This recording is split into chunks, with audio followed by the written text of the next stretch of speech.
walk through fire with shadows on my heels. Scars turn to stories that taught me to feel.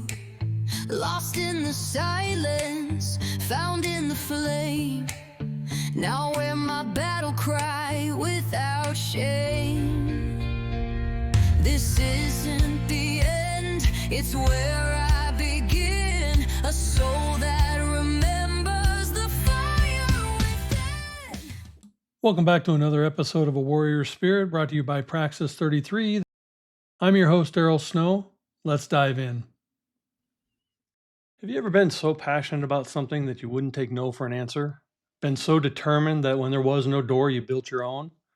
I believe that when life presents you with a problem or an obstacle, then there must be a solution if you look hard enough or stick with it long enough, and if you never give up on yourself or your goals.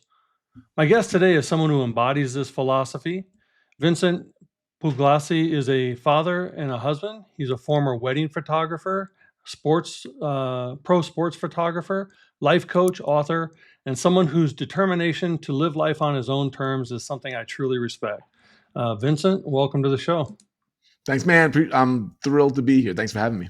I appreciate all you do. I mentioned in your bio, you're a sports photographer, you're wedding photographer, coach. Obviously, you didn't start off that way. Where'd you start your journey? New York, right? Yeah. I ended all that about 8 years ago. So I haven't shot professionally for about 8 years now, but that was the cornerstone of everything we've built in terms of everything building forward. But yeah, grew up in New York and it was built really from desperation and kind of failure. Like I think happens to a lot of people. I was terrible in school. Never got good grades, never cared. Went through 5 different majors in college, community college, dropped out of all of them. And you didn't like school, but you went to college? that was the thing, in that age, like that's what you do. You go, you're that's I didn't like high school, that's for sure. I liked the social aspect of school. I love the social aspect of college. But I went to, because what else? We came from a hardworking family. I had multiple jobs, but I still was able to go, and that was community college. It wasn't some prestigious university, but you can kind of pop in and out and work.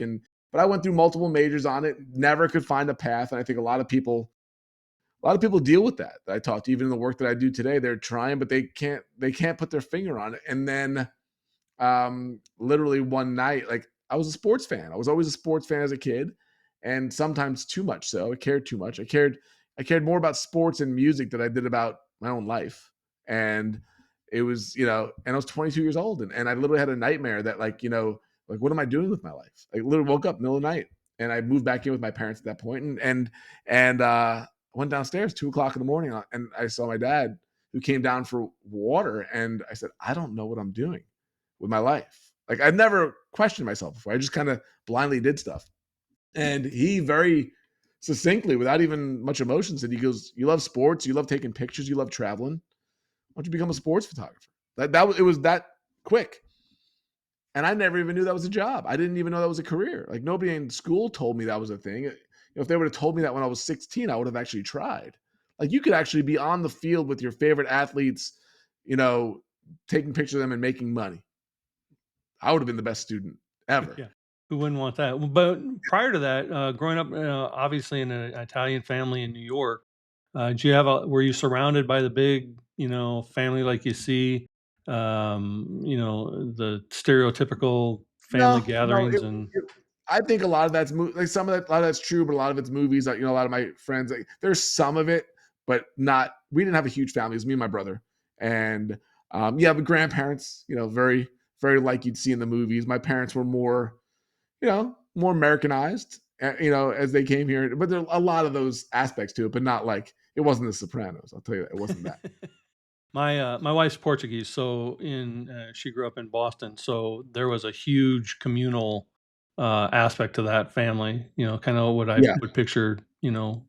I think we missed the generation. I think my grandparents, they came over. My grandparents, my dad's side were in Queens, New York, and I think they had a lot of that but as it society evolves, sometimes it all stays together. We moved out to Long Island, a little bit farther away from our grandparents, not very far, but far enough that we would see each other we had the Italian meal every Sunday, 3 o'clock, and the big huge thing, like, and we had all that, but it wasn't like like, at least in my opinion, it wasn't like the movies. But I will say, my friends that came over, I think they saw it more than I did. I guess the Yeah. best way I could put it. When you were growing up, I know, because we've been friends for a little while, I know a little bit of some of your backstory. But in your first book, I mentioned you're an author. In your book, you talked about sneaking into the stadium or getting someone who got you in. Can you tell that Yeah. story? Because I think it's pretty profound to what set your life up. It was. I was 14 or 15 years old. I always was a New York Mets fan, and even from a little kid, they were terrible, but I loved them. Right? It was like it was my escape in some ways, right? And it was but then they finally got good, and then they went on in 1986. They won the World Series, and one of the most fun years. Like, as a 14-year-old, to one of the most fun baseball teams. They still talk about them, and they win the World Series, and I wanted to go to the parade, but my mom wouldn't let me. And I remember I was at the payphone at school, like, come on. And she's like, you're not going into New York City by yourself with a million crazy people. And it's like, she made it sound so unreasonable. It sounded fun to me. But nobody else was going. So then the next year was opening day. And I'm like, this is the last bit of that season. They're going to raise the banners and get the rings, and I got to go. So now I'm 15. And I bugged my parents, and they wouldn't let me go. And they both worked, so they couldn't take me. And finally, my mom said to me, she goes, well, if you can find somebody to go with, you can go. Because I had to cut school because it was a day game. And I got my friend Scott to go with me. And then the day of the game comes, and my parents go to work, and I'm home, and I go to Scott's house and find out that his mom changed her mind. He wasn't allowed to go. And I'm like, so I go back to my house, and I'm on the lawn, and I've heard the phrase, it's better to ask for forgiveness than permission. I've heard it before, Yeah. but I never had a chance to use it. So I sat there, and I was like, I could either go home and watch the game on TV, I can go back to school, or I could go to Queens and see if I can get to the game. So I got on the bus, and I only had like $30 or $40 and for everything. And I get on the bus, and there's nobody on the bus. And then we get into Queens, and there's a second bus. And when I walk on the bus, there's nobody on it except this big, giant Italian guy, like, dressed all in black, chains, like, kind of out of the movies. Him and the bus driver and me. And I go to the back of the bus because I'm a little bit scared. And a couple minutes into the ride, he looks at me and he goes, hey, shouldn't you be in school?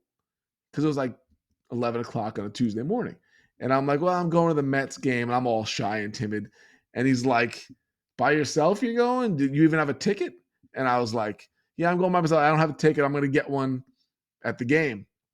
And he's like, now he's getting, it's like humor to him now. He's like, kid, this game's been sold out for months. It's the hottest ticket in town. It's like, how much money you got?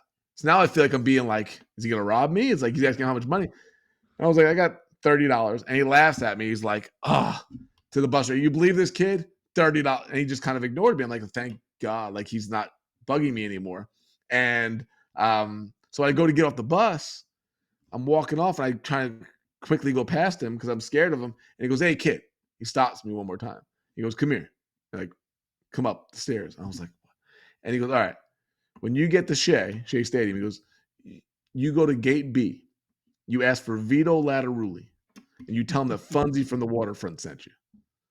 And I was like, trying to remember what he said. He goes, you got that? I'm like, yeah, I got it. And I get off the way. He goes, now go. So I got the bus. Now I have to get on one more train to get to Shea Stadium. So the whole time in the train, I'm like, I'm never going to do that. But I kept replaying his name over and over again. Vito Lateruli, Funzy, Gate B. So when I get to Shea Stadium, I realize the place is packed. Nobody's selling tickets. And $30 is not going to get me a ticket. It's everybody's looking for tickets. So I'm like, either I go home or I go to gate B. So I go to gate B. I'm like, let me just see. And I asked the security guard. I said, hey, is Vito Lateruli here? And I'm scared. And he said, well, who's asking? He yells at me. I said, well, I'm pointing to nobody. I'm like, Funzy from the Waterfront sent me.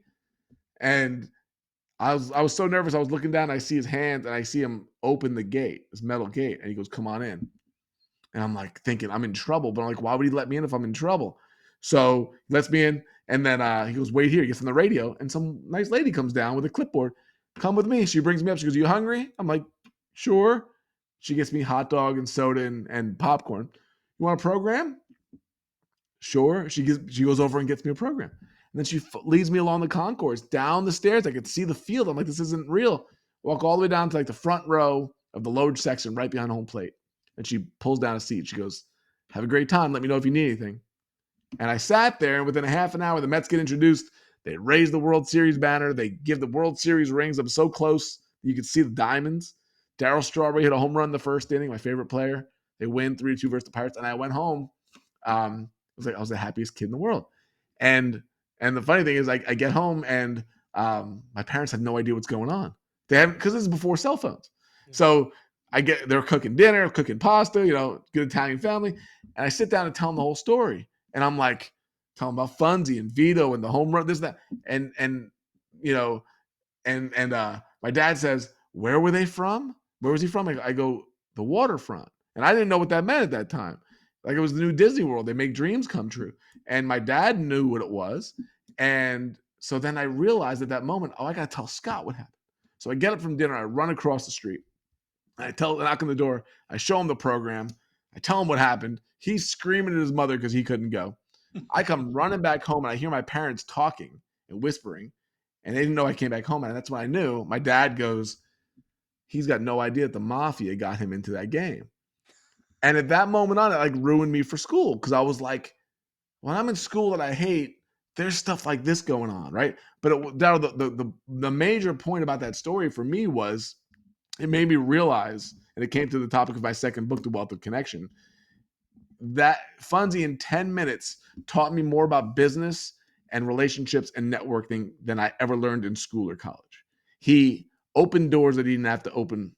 He made introductions that he didn't have to do. He asked questions that he didn't have to ask. And he used those things to open up a door for me that he never even knew happened. His bus left. I've never seen Funzy since then. On the way back from Shea that day, I was looking for him on the bus because I wanted to tell him what happened. He wasn't there. He might have died the next day. Who knows, right? He might still be alive, old man. I'm still telling his story because he did all the things that we all should be doing on a daily basis in 10 minutes, when people will spend a lifetime with somebody and never do any of those things. So that his story is like, he's like, mythical in my opinion. Well, that's why I said, you have to be so determined that if there isn't a door, you build one. And I think you've exemplified that throughout a lot of your life. I mean, this isn't the only example that you have of not being able to be someplace where you just made yourself there and then some great things happen for it, Yeah. you know? So that's important. But you've lived. If someone were to look at your life now, they'd say, pretty successful guy. They would never know that you hated school and that you didn't do well. But you lived some pretty lean years. Like when you first met your wife, Yeah. I mentioned in the opening, you're a father and husband first, and you put that forward first. Yeah. But if and like, how did you meet Elizabeth? We met in college. So That's where you had the fun. yeah. And so I was, no, well, I went to community college in New York first. And that's when the photography thing opened up. So then I freelanced around New York for a couple of years. And then my editor at Newsday said, you really want to go back to school, get a degree in journalism, really hone your skills and your knowledge on this. I went to Ohio University. I was already 26 at that point. And that's where we met within, I did the second semester there. And we were together ever since. And so we met, and then we graduated college and got jobs at a newspaper together, like right out of college. So that's how that all began.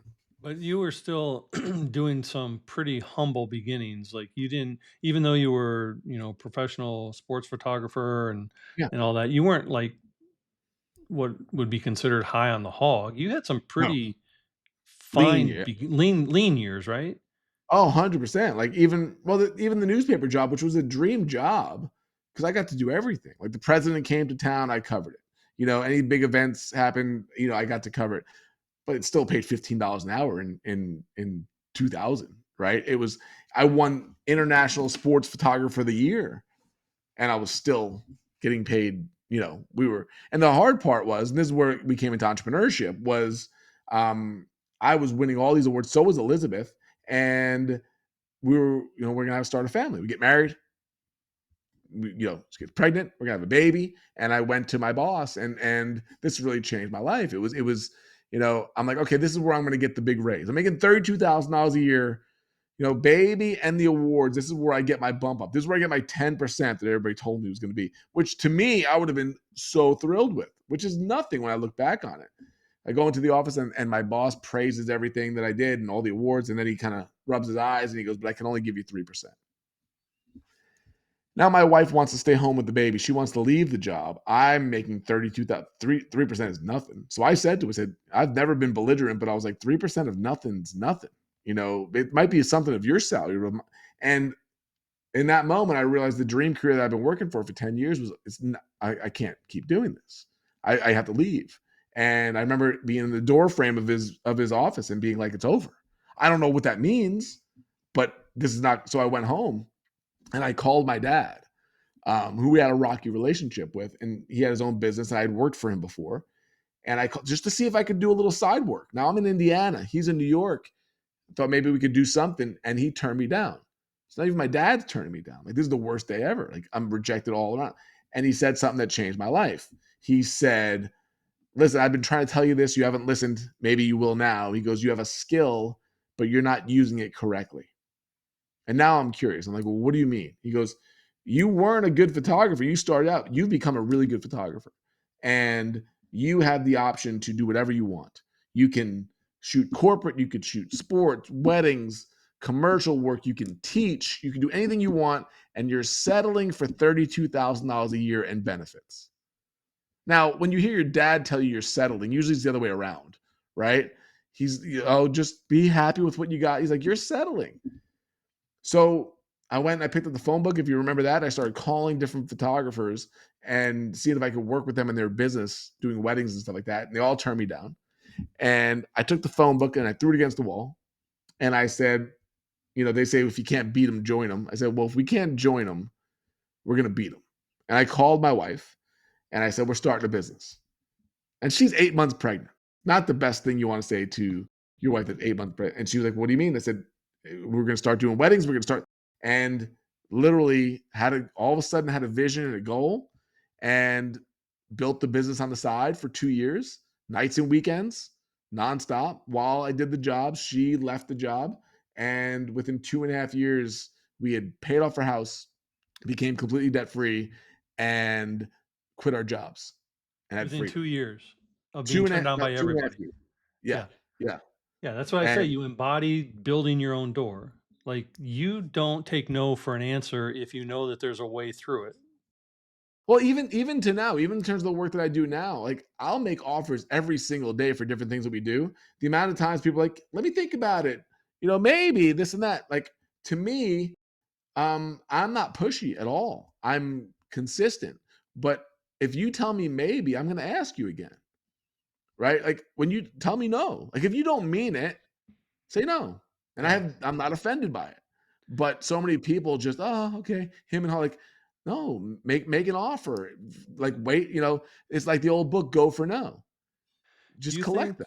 do you think sorry to interrupt you, but do you Yeah, think that your experience on the bus that day going to Shea really honed in your connecting skills that you might not have otherwise developed had that not happened to you? Or were you everything. already pretty good by then?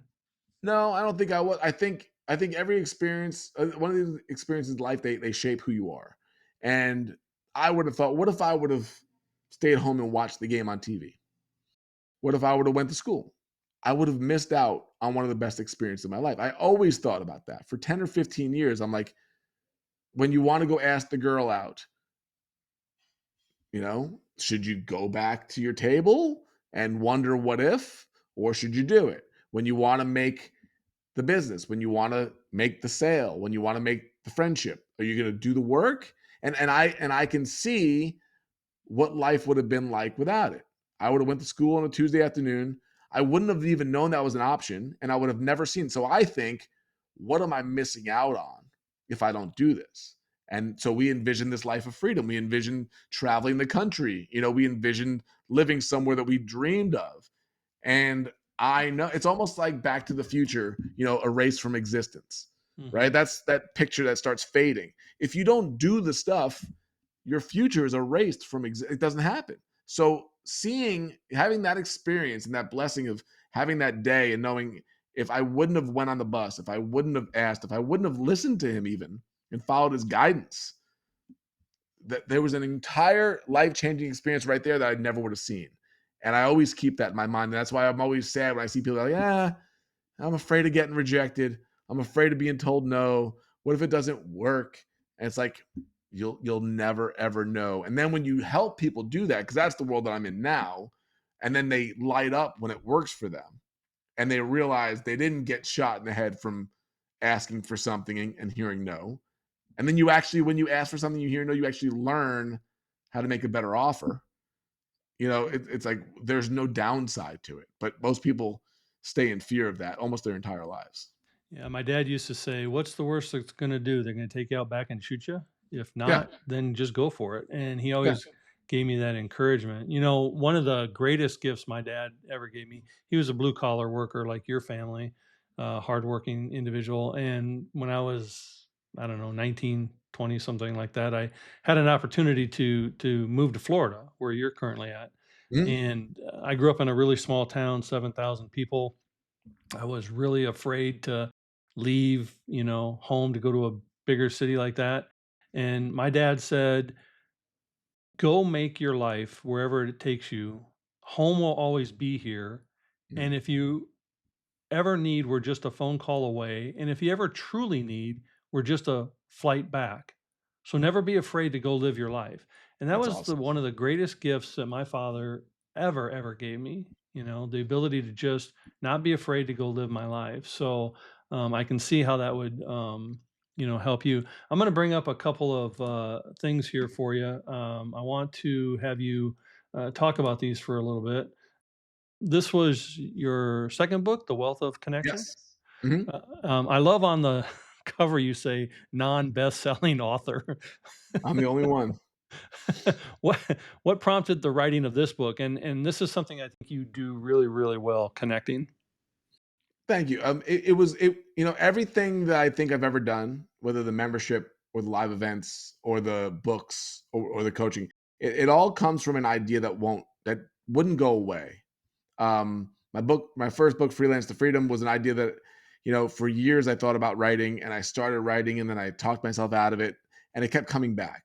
And I know if I try something and it keeps coming back, then I almost get a resolve to it that, like, okay, it's an idea that won't go away. And the Wealth of Connection was another one of those. Like, to me, this is the cornerstone of business and life and relationships is the connection side of it. And I think a large group of people blow it off. They blow it off for, oh, there's nothing in it for me right now. I'm not gonna I'm not gonna value this. They don't even realize that they do it. They put lip service to connection. Where to me, everything, even in business, like we're not good at a lot of things. Like we don't run ads and we don't have split test, all these technical things that so many people are always talking about. We've always just been really good at connection, and everything's always worked. We've always had relationships. We've always reached out to people. We've always been able to build community around it, and with that came the idea of, my goodness, like we've built a complete life of time, money, location, freedom, multiple income streams in all these different ways, and there's no real overhead with it because it's all built around relationships and there's not complexity to it. So just trying to teach people that there's a simpler way of doing it that can lead to a really valuable lifestyle of those things that people generally want, and allowed us to just pick up and move to a dream home that we wanted in a dream location. And it wasn't, I don't want to say it was easy, because it wasn't easy, but it wasn't complicated. It was all based around the concepts of this book. That's why I wrote it. I think the art of connecting is lost in today's technological world. People are just always trying to sell, sell, sell instead of connect, connect, connect. And I think Yeah. that's, again, something that you do really well. I have been in sales for 40 plus years, and I've learned really early on that nobody wants to be sold to, but everyone wants to buy. if you just Yeah. give them the opportunity, and you have to give them that opportunity, but by how you connect with them, and that kind of It's leads me into this next thing that you got going on, Total Life Freedom. This is a membership program where you're teaching people how to build the life they want, right? yeah, and that's where it came from. It came from just the idea of what are people. This is the whole thing with business. I think so many people miss out on, like, it really is kind of simple. What problem are you solving? What problem are you solving, and how can you solve it? Right. So for me, we had built a life that I would get people that would say to me, like, how'd you do that? And everybody's got something like that. It could be, like somebody in our group, like Mark Foster with storytelling, or different things that people are really good at or people are passionate about. When you can find something that you're interested in and something that people need help with, well, all you got to do at that point is really become obsessive about solving those problems. So that's what I do. I obsess about solving the problems of people that want that freedom in their lives. We've recently, we've rebranded that towards membership freedom, where people are looking for recurring revenue. That's the thing that we like. Wait a second, how do we get this freedom? Like, you have to dissect it. And I'm like, it didn't just happen, and we're not, I don't think, just lucky. But I'm lucky I didn't get hit by a bus. But like, we've really worked hard on figuring this out. What I realized is the reason why I have freedom, and the reason why I have, I could spend the time with my kids, and we homeschool and we travel, is because we have recurring revenue. And this was not taught to me in school. What was taught to you in school is get a job. And then what's taught to you in the business world is get business or get clients. But when you get caught up in the client trap of, now your client work is expanding, and now you kind of built yourself a job. So your client work is expanding. The only way to make more money is to get more clients. Well, that doesn't sound like freedom to me, right? When it requires your time. And then I would get in certain memberships. I'm like, my goodness, like, they got 1,000 people at $20 a month. Okay, that feels significant when they have to get on a call once a week and then build their community. So I started going down the path of recurring revenue and memberships. And once we realized that, like, that's the path, and then multiple income streams around that, that's where my next book is coming from.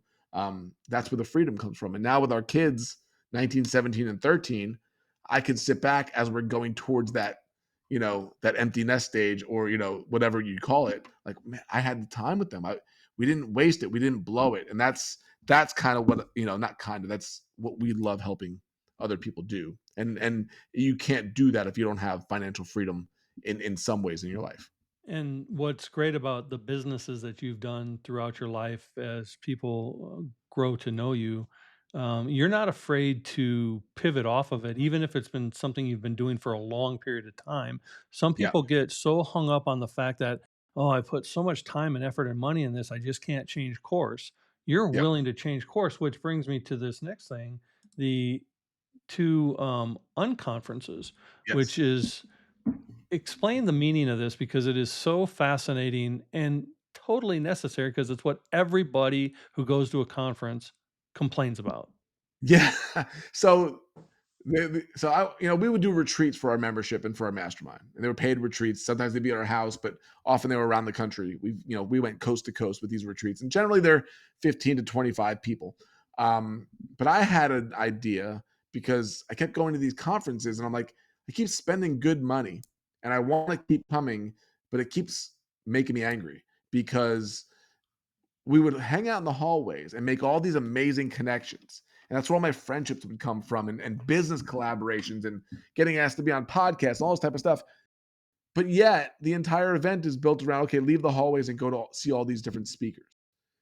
And then I feel like I was back in school. I never liked school. So now I'm going to this event 2.5 days, and it's speaker after speaker after speaker. And one's telling you to start a podcast, the other one's saying, no, don't do a podcast, do an email list. And one's saying YouTube's the way. So you leave more confused than you start.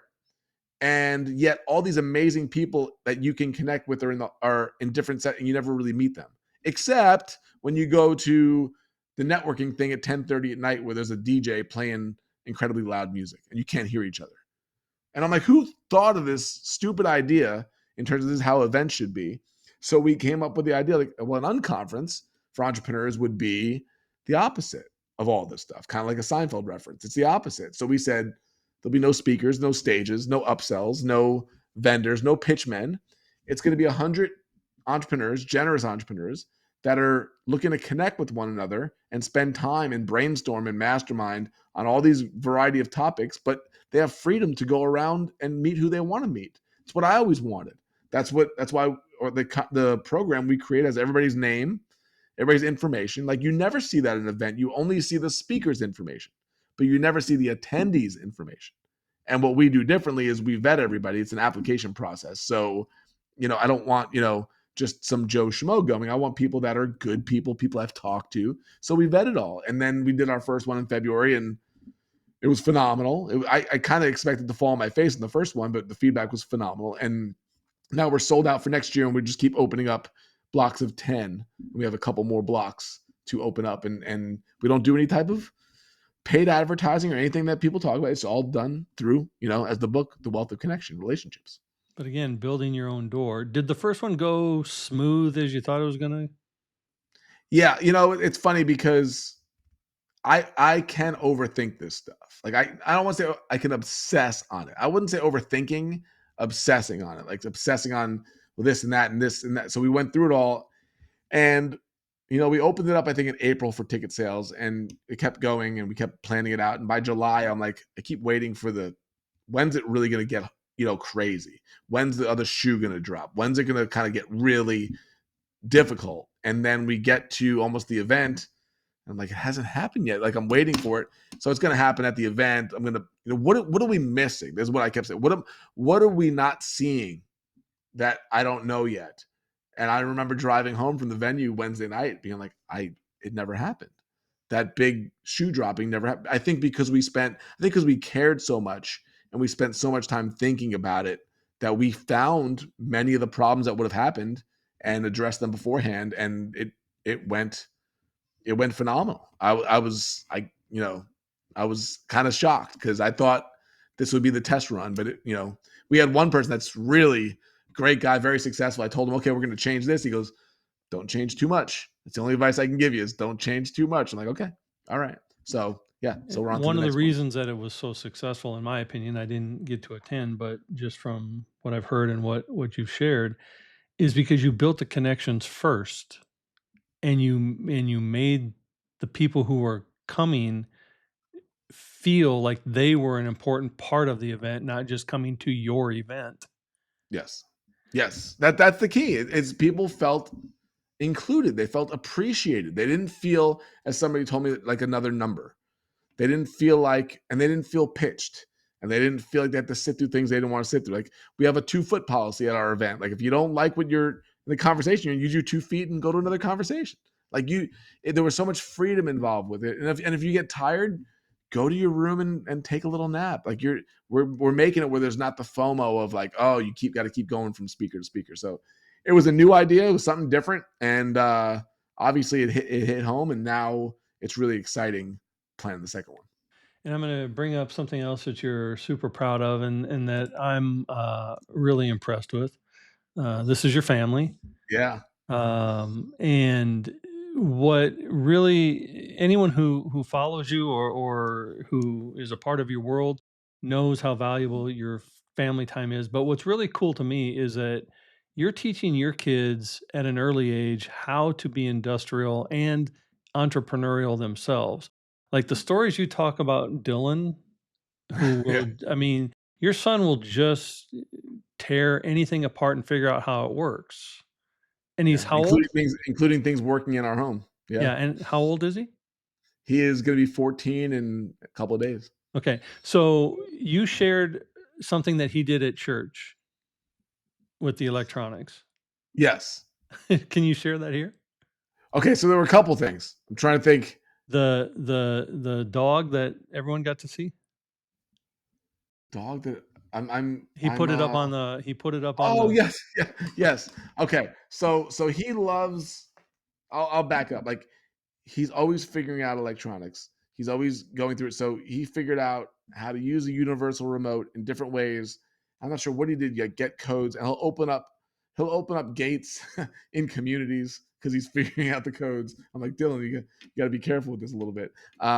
He'll go to restaurants and all of a sudden he'll change the station from our table because he's got a remote that he's playing around with. So sometimes we're like, Dylan, you got to slow down, right? Because it could be a problem for the business. But what he did at church was he's got, I can't tell you what it was, AirPlay or what it was, but there's a login thing at the church where you have to log in and put your name in, and they have a picture from the church. Well, he went into it and hacked the system, whatever, and he loves our dog Coco, and he has a picture of and he put a picture of Coco in there. So every person at youth group that came into church that day, when they logged in, there was a picture of Coco there, and they're all kind of confused. But he had hacked into the system and made it to where they had to see her picture before they could log in. So silly things like that. Are all three of your children as entrepreneurial? Because I see them working hard and doing their own thing. Are they all kind of entrepreneurial? On different levels, like we told them from a young age, like my parents said to us, like, we're not giving you any money. We'll pay for your clothes and your food and your house, but if you want to buy things, this is what my dad told me. I was 10 years old. We're admiring a car commercial, and he got up, he turned the TV off, and he goes, "We are not buying you a car. So I'll let you know that." I was 10. We're not paying your insurance. I didn't even know what insurance was. But you're gonna work for it and you're gonna earn it. Okay. So I was delivering newspapers at 11, saving money, and and that's what we did.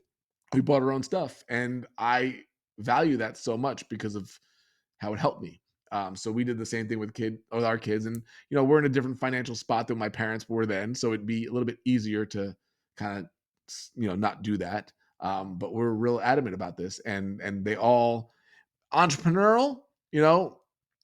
Some are way more than others, but they're all working. We have some that they're still they have to like we have one kid that has a amazing skill set, an amazing niche even, but he hasn't caught on to, my goodness, I can make more money in 2 hours doing this than I can working 40 hours in a job, right? And that's where he's at. And so it's kind of fun to watch because it's like we'll joke about it, like someday it's going to click and he's going to be like, wait a second, like I can do this. But here's the thing: I didn't value freedom until I had kids. I worked hard. I worked a lot. It wasn't until I had kids that I'm like, I don't want to trade all that time for money now. And I wish I would have put myself in a better position before we got there, right? Because the first couple of years when they were little, we really had to go. I think he's gonna have to figure this out. But I think we love introducing them to both. Have a job, build a business, see what fits for you. I know our middle son's gonna be much more inclined to freedom. Like it's just from our conversations. So it's just a fun journey to go on. But yeah, we're trying to, not brainwash them, but like I don't think most people get to see both sides. It's usually go to college, get a job, and then all of a sudden, a lot of them are 35 years old. Then they call me and they go, "I hate my job, and I want something where I have more freedom. I want a business." And that's when I start helping them. But now they're digging out because they have kids and they have a wife and they can't, or a spouse, and they can't devote the time like they could when they were 20, right? So that we're trying to avoid that trap with them, but it's a fun journey. Thank you for watching Prospera TV Network.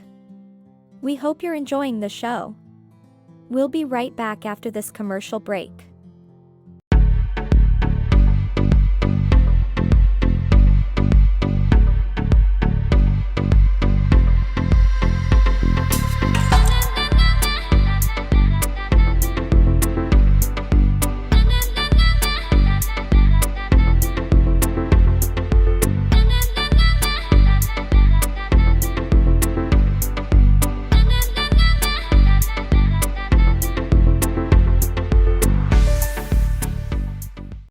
Not brainwash them, but like I don't think most people get to see both sides. It's usually go to college, get a job, and then all of a sudden, a lot of them are 35 years old. Then they call me and they go, "I hate my job, and I want something where I have more freedom. I want a business." And that's when I start helping them. But now they're digging out because they have kids and they have a wife and they can't, or a spouse, and they can't devote the time like they could when they were 20, right? So that we're trying to avoid that trap with them, but it's a fun journey. When you were growing up, other than the Met story that you told, what was one of your most memorable parts of your own journey that really, to this day, you can see set you on the path that you've been on? Wow, that's a tough question. At any point in my life or Yeah. childhood or No, any point. that's a yeah, I think you stunned me in that because there were so many little things, but that story with Funzy was really that was a game changer for me. But I okay, I and it's gonna go to the whole school story. And I told this in one of my books. When I was 16, like I was not good in school and I failed a lot of classes and I didn't try and I didn't care and I cared more about girls and hanging out with my friends than I did anything in class. But I remember distinctly going to the guidance counselor who was worried about me when I was 16 and I'm in this room and it's a dark room with no windows and those orange, university type lights, right? And it's just depressing. And she looks at me and says, "Well, what do you want to do with your life?" It's 16. And my smart beep answer was, "I don't want to wear a tie to work every day like this guy," which was her co-office partner in this like 2 by 6 room with no windows. So I don't want to go to work and wear a tie every day. And she said, "No, I'm serious." And I said, "No, I'm serious. Like I really don't want to do that." And she kicked me out of her office. And she's like, "Get out." She was mad at me. And I couldn't understand. I knew why she was mad at me. I was sarcastic, but I really couldn't understand like I don't want to go down the traditional path. And even in that moment, I knew I will take less money. I don't need as much stuff, but I think in that moment I knew the freedom aspect of life was going to be more important to me than it was to other people. As other people are like, I'll go away to this college and have them tell me what to do and then go get a job. Like I would rather live off of bologna and baked beans in a closet and do what I want to do than have the traps of all these things society tells you need to do and then be trapped like that for the rest of my life. And I'll tell you, 4 years of floundering after high school and then finally finding photography.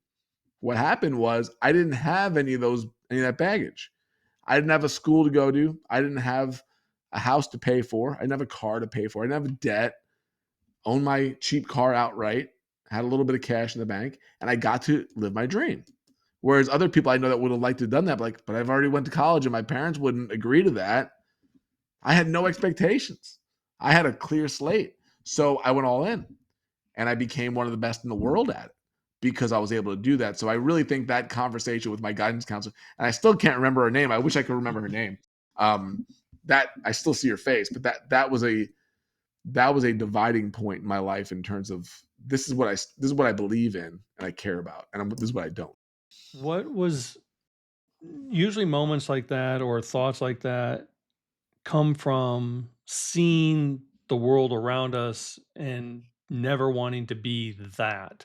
Yeah. What was within your world that you just knew that suit and tie office wasn't for me? Like who represented that to you? I'll tell you this: it wasn't necessarily the suit and tie as it was what happened to my dad. So right around the same time, probably 6 months earlier than that, my dad had his own business. Right. So here's the way I was raised: dad with his own business that struggled a lot trying to figure it out. Mom in a good government job. That's what I came home to every night. My dad trying to figure it out, and my mom coming home complaining about the office. And my dad saying, even when we were broke, quit the damn job almost every night at dinner, almost every night for my childhood. Quit the, like but so I had a choice. Do I want to go the safe path and get a job that's, you're not going to get fired if you try to get fired in terms of a government job like that? Or my dad, who was always trying to figure it out. And my dad was, and I chose that. But what I saw was he had his own business, he had a partner, and they were doing pretty well. And then one day, I came downstairs for school, and he was laying face down on the couch, which I'd never seen him do. I went to school, I came back, and he was still there, just laying there. And then the next morning, my mom, with tears in her eyes, tells me that his business partner emptied out all the bank accounts, $134,000, 1985, 86. So it's a significant amount of money now, let alone then. All these construction jobs are not finished, hazmat, lawsuits, all. So for the next 2 years, our life was just a living hell. And I watched him go through all that, and he came out of it years later. And by 1994, paid off their house, was free. Like, so so my entire childhood was changed mid high school on because of that. Probably a reason why I didn't care about school a little bit as much. We were a little distracted, but at the same time, seeing what he went through, um, and how much we didn't have time together anymore, made freedom the number one thing that I searched for. As I had a family. And that's why when some people don't really care as much, oh, membership, this or that, recurring revenue, what it does is I'm going to leave this room as soon as we're done. I'm going to go play with my kid. Mhm. We're going to go in the pool. Like, I've never missed that. So as this goes on, it's not, sure, I love making money and I love freedom, but what I love more than anything is the fact that we've been together.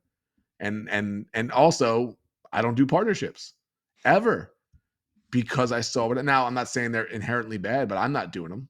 Right. And every time we've even tried it, it infringes on my creativity.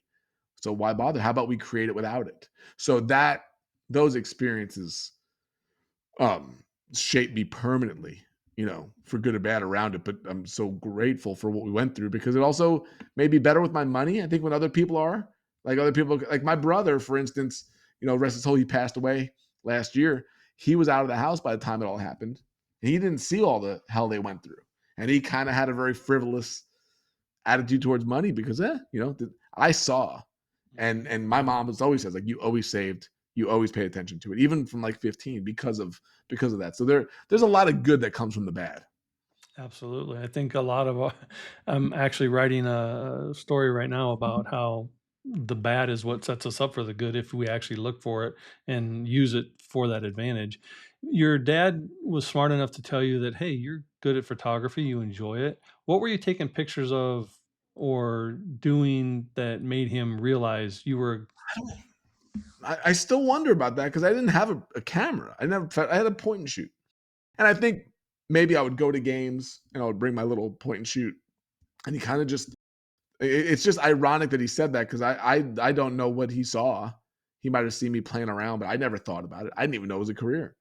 I never took pictures of any. I don't remember doing anything where I thought about it. My uncle was very much into it, so we played around a little bit. But how he saw that, I don't know. But there wasn't like this prodigy in waiting.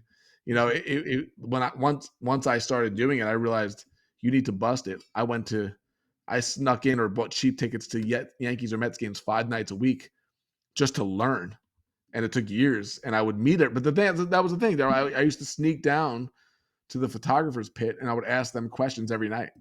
I would bring the photographers pictures and prints, and I would ask them for that was like the first school that I actually liked was the photo box of Yankee Stadium because they were giving me critiques. And those were the people I wound up getting my first internship with, which was, so there's a lot of grit that went into it to get to that point. But again, that goes back to how I introduced the segment. You didn't have a door, so you built a door. Like, not everyone says, "Oh, I snuck down to the press box at Yankee Stadium," like it's an everyday occurrence. Yeah, it was. Well, the thing is with anything you do, you learn. And one of my favorite stories from it was, I would go to the Yankee games in particular, and you always have to sit up top because I didn't have money for good seats. So I would go to the lower level, right? And this is where it really started figuring out. I go to the lower level, and what I did was I wasn't in the lowest part, but I'd watch the security guards. And I was like, well, they have a pattern to this. Like at the end of the inning, they walk down to the field. And then as soon as the inning starts, they come back up. And you watch that enough times and you go, all right. So I would literally bring my camera bag on my back. I would stand in the aisle. And as soon as they started walking down, I just followed right behind them. And about halfway down, I grabbed an empty seat. Then they would sit there and they would watch the crowd. And then they come back up. And as soon as they passed me, I would shoot back in the aisle and I would finish it off and get down to the bottom. Within one inning, I was in the front row of every game. And from the front row, I could take better pictures and meet better people. So it wasn't given to me, but it took also going to a lot of games to even figure that. And then by then, and the other thing, I remember going to an Islander game, hockey game in New York, and I'd watch all these fans sneak by the glass to try to take pictures, and they would always get kicked out because they'd be wearing jerseys and hats on, and they were all excited. And I looked at the photographers. I'm like, they all look bored. They look like they don't want to be here. So I watched, and then eventually I walked down and I would pull up a chair up to the glass. And I remember looking at the security guard. His name was Jeff. And I said, Jeff, another game. And he looked at me. He goes, another game. And that was it. So we were on first name basis. I'm Vincent. Blah, blah, blah. I didn't have a press pass. Every night, pull up at you. Hey, Jeff, how you doing? Hey, Vince, how you doing? The entire season, I shot like a professional from the spot because I acted like I belonged there. Another game. So it's just observing that stuff. I think you've said two. Well, you said a lot of important things, but two that really stick. A, observation of behavior and people around you, and Mhm. B, acting like you belong there. Like that's one of the things I used to love about Emmitt Smith was he would just score a touchdown and hand the ball back to the ref and run back to the huddle because he said you're supposed to act like you've been here before. Yep. Like that's how you're going to be successful. Act like you've been here before. Yep. I'm gonna ask you two questions as we wrap this up. What is the Vincent of today? How is he different from the Vincent of 15 years ago? I am calmer and more patient, without a doubt. If somebody is listening to this and we haven't talked in 15 years, they'd be like, and we actually talked in person, they would say the same thing. He's not as much of a hothead. Every failed relationship that has happened in my life, friendship or otherwise, generally came from me overreacting to something, me being too charged up, me being too annoyed, me being too pissed off, and kind of just acting on that, as opposed to having a little more patience. I believe in patience and persistence. I had too much persistence, right? If you were going to measure that. So the patience and just the calmer, just realizing these things that I used to stress out about are not the end of the world, and they are rarely ever the end of the world. And it's lend itself in so many different ways where there's times I'll be kind of heated for a moment. And I'm like, just give it a little time and respond, like as opposed to sending that text. Right? It's funny because I'll send voice memos to people. I don't really text anymore, and here's why. I have so many friendships or connections or relationships go sideways because of texting, because you can't understand tone in texting. And then all of a sudden, a really hard sounding message leads to another hard sounding message. And before you know it, you're verbally jabbing, and then something goes wrong. Whereas if we were to set it via voice, we would have laughed, we would have chuckled, we would have paused. And I'm like, we mess ourselves up. I think like your voice has almost a font to it, right? Texting, we all have the same font. So I could say something sarcastic that I'm totally joking about, but it seems real. And people get like, so you just learn those things. Like I think that's the big difference. It's not that I'm any smarter or any more successful, all that stuff. I think the understanding the patience and the surroundings around you have led to just life-changing things. And the last question that I ask all my guests, what does a warrior spirit or having a warrior spirit mean to Vincent? I think it's that term, patience and persistence. I really think it's like that. That is the Mr. Miyagi of my world. Like it really came from when I worked for the Associated Press. When I was first starting my photography business, or my career, I was a freelancer. I was working at Newsday, but I really wanted to work at the AP in Manhattan. That's where when I did work for them, I wound up spending the day with the Dalai Lama, the Seinfeld cast, anything in the AP is a big deal at that point if you shoot it. That's really what I wanted. So I got an introduction. I called Jonathan Elmer, the editor, and he set up an appointment for me, and then he canceled it. And then we set up again, and he canceled again. 8 times. 8 times I called, 8 times we set it up, 8 times him or his assistant canceled. And then the 9th time, I got on the train, and I got to Rockefeller Center, and it didn't cancel. And I went up to his office with my big portfolio, and I laid it down. And I'll never forget, he looked at me, I could still see him. He said, I want to thank you for your patience and persistence. And he said, without both, we wouldn't be here right now. And he opened up the portfolio and he gave me the job. And what I realized on the train home on the F train was if I had patience with no persistence, I would have waited. I wouldn't have called him again. The meeting never would have happened. If I would have had persistence without patience, I would have been like I was earlier in life a lot, where I was too ambitious, or I get pissed off because he didn't call me back and I get annoyed and I forget him. No, patience to reach out once a week, and only once a week, but persistence to do it once a week. And that internship then catapulted me to everything else. So that I think that's like the yin and the yang that keeps me balanced. I love that because I've done this for over 130 times now, and I ask that question each time, and that's the first time that answer has been given. So I appreciate the new look on the meaning of that to you, and I'm going to take it and use it into my own business Awesome. and my own life. Patience and persistence. My wife will be glad that I use the patience, but the persistence. Yeah. Well, we're usually deficient on one of them. Yes, patience is mine.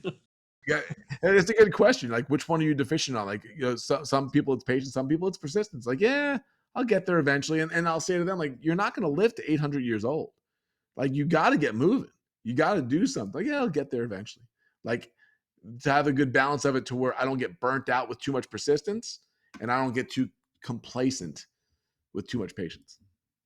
Well, I appreciate you doing this interview with me today, and it's just an honor to know that people like you are still out in the world, because we are both in a space where we know that there's a lot of charlatans and sharks, and it's nice to find the true ones that are actually interested in the connection before the business, and then the business happens because of the connection. So just thank you for being a great person in this, darkened space. I appreciate that, and yeah, we see a lot of it, right? And I appreciate you saying that, and just grateful for our friendship and honored to be on. So thank you. Thank you. I appreciate it. And if you'd like to connect with Vincent, his social platforms on Facebook, LinkedIn, TikTok, and Instagram, feel free to reach out. The addresses will all be at the bottom of the show notes. And once again, we just want to thank you for joining us on this edition of A Warrior Spirit. Be sure to like or subscribe so you catch all the episodes. We're now also on YouTube, but on Roku, Spotify, Apple Podcasts, and all the major platforms. And remember, the journey is sacred, the warrior's you. So remember, be inspired, be empowered, embrace the spirit of the warrior within. It's not just about the fight, it's how we rise from it.